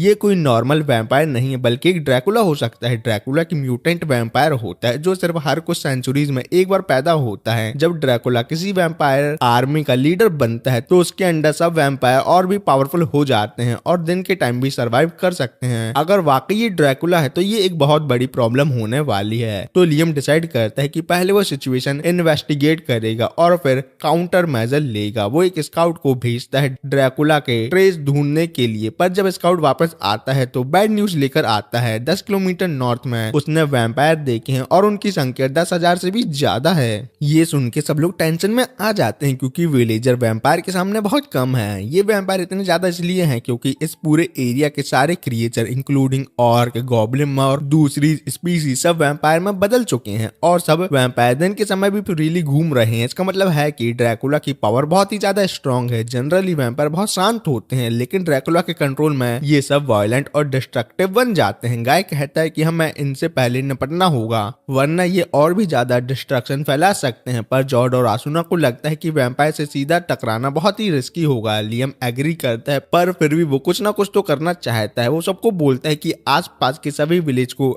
इवैक्यूएट कर दिया जाए ताकि उनका वैम्पायर से सामना ना हो, पर आसपास के विलेजर वार्निंग को सीरियसली नहीं लेते क्योंकि उनके लिए वैम्पायर कोई इतनी बड़ी चीज नहीं होती। लेकिन थोड़ी देर बाद एक वैम्पायर आर्मी एक ऑर्क विलेज पर अटैक कर देती है और काफी स्ट्रॉन्ग है, लेकिन फिर भी वो हार जाते हैं और सारे ऑर्क भी वैम्पायर में कन्वर्ट हो जाते हैं। एक और बड़ी बात थी, जब स्काउट ये सब देख रहा था तो उसने एक अलग तरीके का वैम्पायर देखा। सारे वैम्पायर उसके सामने घुटनों तक बैठ गए थे और उस वैम्पायर ने एक ऐसी पावर का यूज किया जो बैटल में मारे गए सारे वैम्पायर को दोबारा जिंदा कर सकती थी। लियम को अब कोई डाउट नहीं है कि ये ड्रैकुला ही है, पर अगर ड्रैकुला अपनी आर्मी को बार बार रिवाइव कर सकता है तो सब ठीक करने का सिर्फ एक ही तरीका है, डायरेक्टली ड्रैकुला को हमेशा के लिए खत्म कर देना। लेकिन प्रॉब्लम ये है कि ड्रैकुला कितनी बड़ी आर्मी के होते हुए उस तक पहुंचना ऑलमोस्ट इम्पॉसिबल लगता है, पर लियम के पास एक परफेक्ट प्लान है। वो गाय, आसुना, जॉर्ड और बाकी सभी के साथ मिलकर एक स्ट्रेटेजी बनाता है। वो वैम्पायर को एक वैली में लेकर आता है और जैसे ही वैम्पायर उन पर अटैक करने आते हैं सारे अपने आर्मर पहन लेते हैं। उसके बाद फाइट स्टार्ट होती है। वैम्पायर बॉडीज इधर उधर गिरने लगती हैं और ग्रुप उन्हें मारने लगता है। जब काफी ज्यादा वैम्पायर मारे जाते हैं गाय कहता है कि अब उन्हें रिट्रीट कर लेना चाहिए और जैसे ही उनका ग्रुप पीछे हटने लगता है ड्रैकुला फाइनली सामने आ जाता है। जैसे ही वो अपनी रिवाइवल पावर यूज करने वाला होता है लियम इंस्टेंट टेलीपोर्ट यूज करके उसे वहां से 100 किलोमीटर दूर ले जाता है। ड्रैकुला शॉक में आ जाता है कि लियम ने उसे फोर्सफुली टेलीपोर्ट कैसे किया। लियम ड्रैकुला को बताता है कि वो अपनी आर्मी से कंप्लीटली कट ऑफ हो चुका है। उसे लगता है कि अगर वो ड्रैकुला को हरा दे तो ये पूरा किस्सा खत्म हो सकता है, लेकिन लियम एक पीसफुल सॉल्यूशन भी देना चाहता है। तो वो ड्रैकुला से पूछता है कि क्या वो लोगों को वैम्पायर में कन्वर्ट करना बंद करेगा ताकि सब लोग पीसफुली एक साथ रह सके। लेकिन ड्रैकुला लियम की बात को हंसी में उड़ा देता है और बोलता है कि उसका एक ही गोल है, सारी इंफीरियर स्पीसीज को अपने स्लेव में कन्वर्ट करना। अब लियम के पास और कोई ऑप्शन नहीं है। वो तुरंत अपनी पावर मिसाइल फायर करता है जो ड्रैकुला पर डायरेक्ट हिट करती है, पर ड्रैकुला को एक भी स्क्रैच तक नहीं आता। ड्रैकुला अपने आप को गायब करता है और तुरंत लियम के पीछे आ जाता है, लेकिन लियम भी टेलीपोर्ट मार के बच जाता है। फिर लियम होली लेंस का यूज करता है और ड्रैकुला की बॉडी में छेद कर देता है, पर वो फिर से रीजनरेट हो जाता है जैसे कुछ हुआ ही ना हो। ड्रैकुला लियम को फोर्सफुली टेलीपोर्ट करने पर मजबूर कर देता है। जैसे ही उसका अटैक आने वाला होता है लियम एक क्लोन स्वैप करता है और उसकी ओरिजिनल बॉडी को इंस्टेंटली हटा लेता है। ये एक बहुत क्लोज कॉल था, या ऐसा भी बोला जा सकता है कि वो मरने ही वाला था। लियम सोच रहा है कि अब वो अपना गार्डियन रेडन आर्मर यूज करे जो उसको एक ह्यूज पावर बूस्ट देगा, पर प्रॉब्लम ये है कि अगर उसने उसे यूज किया तो उसका पूरा माना ड्रेन हो जाएगा। तो जब तक वो श्योर ना हो कि वो जीत सकता है तब तक उसका यूज करना रिस्की होगा। फिर लियम ड्रैकुला पर हर तरह के स्पेल ट्राई करता है पर कुछ भी काम नहीं करता। ड्रैकुला हंसकर कहता है कि ये सब बेकार है क्योंकि चाहे लियम जो भी कर ले उसे कुछ नहीं होगा क्योंकि ड्रैकुला इमॉर्टल है, मतलब अमर, और वो दुनिया के रूल के बाहर एग्जिस्ट करता है और जब तक ये दुनिया है तब तक वो अमर रहेगा। तो लियम ये सुनकर सोचने लगता है अगर ड्रैकुला जिंदा ही नहीं है तो क्या वो उसे डस्ट बॉक्स में डाल सकता है। जैसे ही ड्रैकुला लियम को पकड़ने वाला होता है, लियम तुरंत उसे डस्ट बॉक्स में डाल देता है। जनरली डस्ट बॉक्स में सिर्फ नॉन लिविंग चीजें जा सकती हैं, पर क्योंकि ड्रैकुला एक लिविंग बीइंग नहीं है इसलिए रूल उस पर अप्लाई नहीं होते। अब लियम सिर्फ डस्ट बॉक्स बंद करता है और टाइम गुजरने देता है। 10 घंटे तक लियम वहां खड़ा रहता है। इसका मतलब ड्रैकुला के लिए 10 साल बीत गए हैं। आखिर में या तो ड्रैकुला की लाइफ फोर्स खत्म हो जाती है या वो अंदर इतना बोर हो गया था कि वो कोमा में चला जाता है, और इसी तरह लियम ने ड्रैकुला को फाइनली हरा दिया और ये पार्ट यहाँ ही खत्म होता है। अब मुझे पता नहीं आपको ये वीडियो पसंद आई है या नहीं। अगर जिसको भी आई है तो वो मुझे कमेंट में बता देना। मैं सोच रहा हूँ मैं कोई ऑन गोइंग एनीमे पिक कर लूँ जिसको मैं वीकली एक्सप्लेन कर सकूँ। तो आप लोग मुझे कमेंट में कोई सजेशन दे सकते हैं। तो चलो मिलते हैं किसी और वीडियो में। Bye bye.